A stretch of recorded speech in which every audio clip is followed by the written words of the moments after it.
In this video, you will learn about determining transformations of and writing absolute value functions. First, let's review the general formula for absolute value functions. The slope of the right side of the graph is represented by the value of a. Then the x-coordinate of the vertex is represented by the value of h, and you have to make sure that you switch the sign.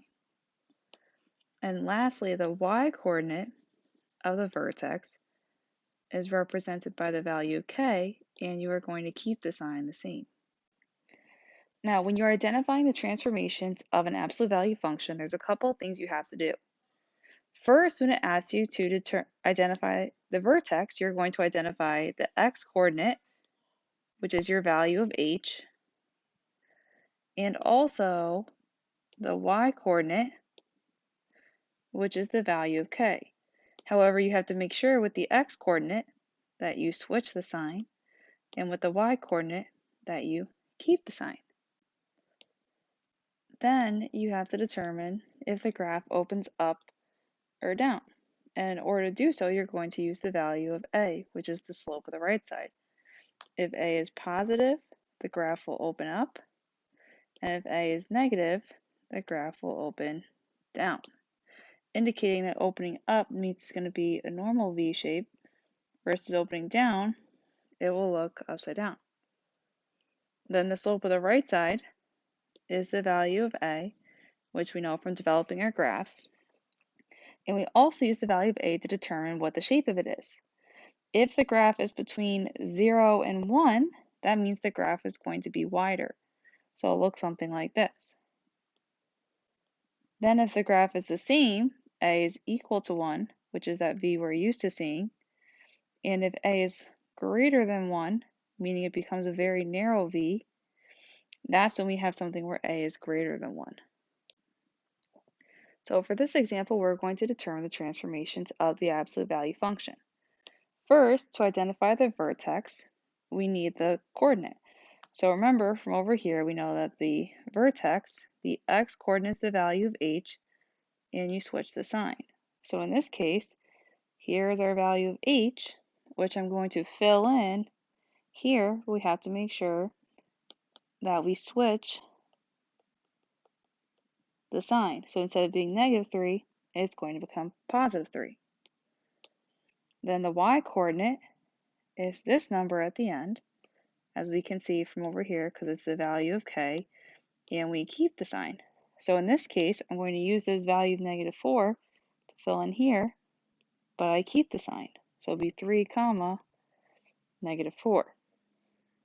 Now, for the next part, to determine how it opens, we have to look to see if a is positive or negative. In this case, the value of a, which is the number in front of the absolute value, is 7, and since a is positive, this means that we could say that it opens up. Then, the slope of the right side is the value of a. So I can fill in this value of 7, again, as the slope of 7. And then lastly, I have to determine how this value of a fills in as being between 0 and 1, equal 1, and greater than 1. In this case, because we have 7, we know that 7 is greater than 1, so we say that the graph is narrower. If we have something where we don't necessarily have all the parts of our absolute value function, we may have to fill in the blanks to help us with this process. If we have something where we're missing the first number, what we would do is, if it were the number in front here, because this is multiplied by the absolute value, we would fill in a 1.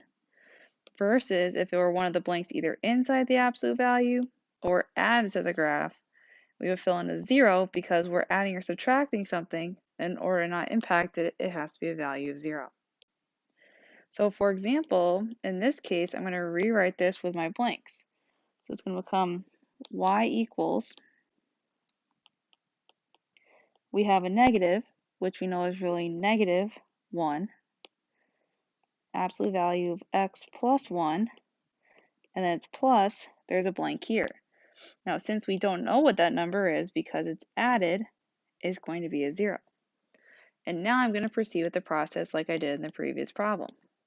So the first thing I need, the x-coordinate of the vertex is the value of h, and we switch the sign. So in this case, the x-coordinate of the vertex is going to be 1, that I'll fill in here, and the sign is going to be switched. So it's going to become -1. Then the y-coordinate of the vertex is whatever is added, and remember that we keep the sign. So in this case, I can fill this in here. I'm going to keep the sign. However, because it's just 0 and the sign doesn't matter, it doesn't really impact this process. But our vertex would be -1, 0.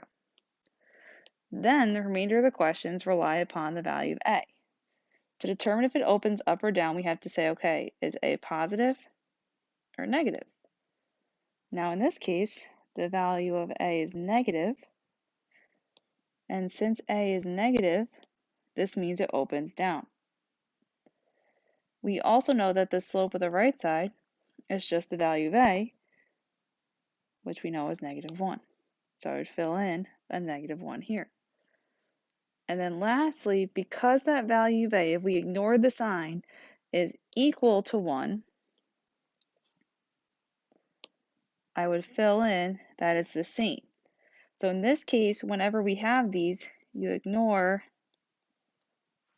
the sign and just look at the overall value. So even though it's a -1 that I'm using here, because it's just 1, it's going to stay the same.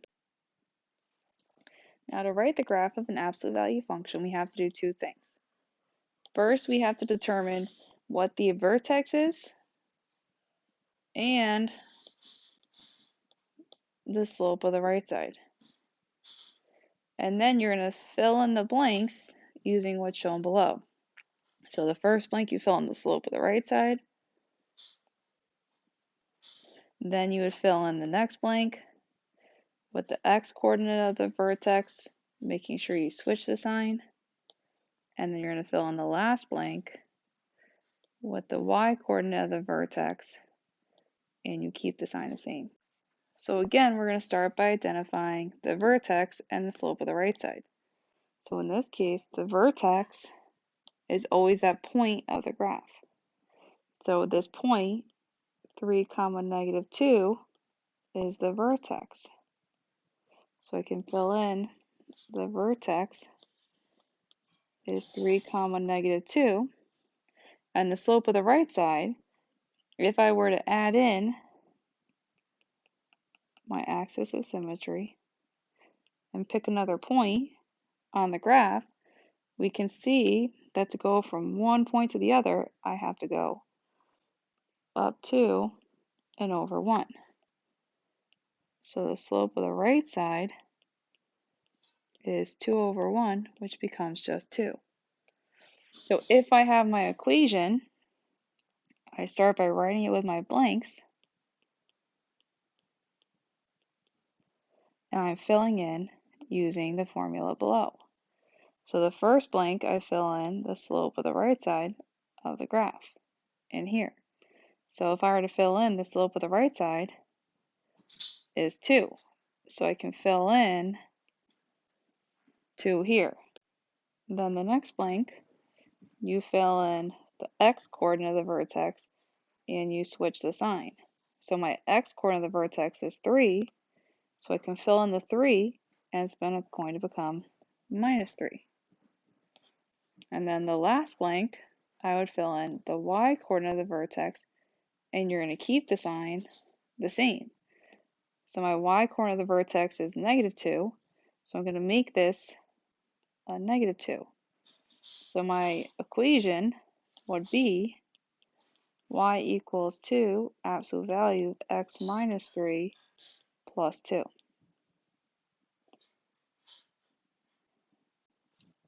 For the next example, I'm going to start out with that same process of first identifying the vertex. So the vertex is the point where there's the inflection point of the graph. So in this case, the vertex is right here, and the ordered pair, because we're going up by 0.5 here, is at 2, 0. Then we need the slope of the right side. So if I were to draw in my axis of symmetry,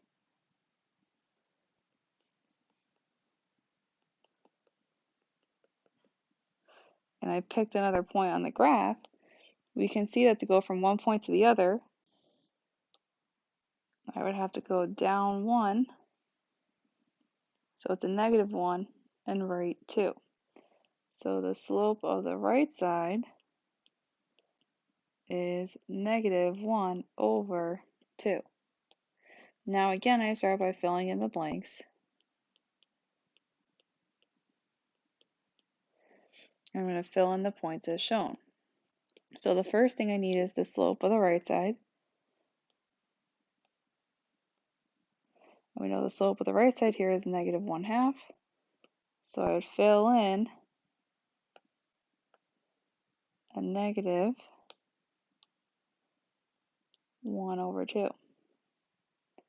Then the next blank I need the x coordinate, and I switch the sign. So since it's minus, I have x is going to be this 2. I'm going to fill in here, and since I'm switching the sign, I'm going to make this 2, and I'm going to keep it as minus.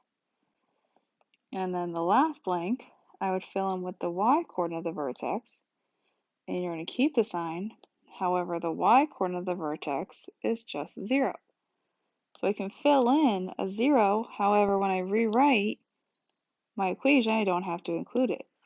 So my equation would just become y equals -1/2 absolute value x minus 2, and there's no need to include this plus 0, so this would be my final equation.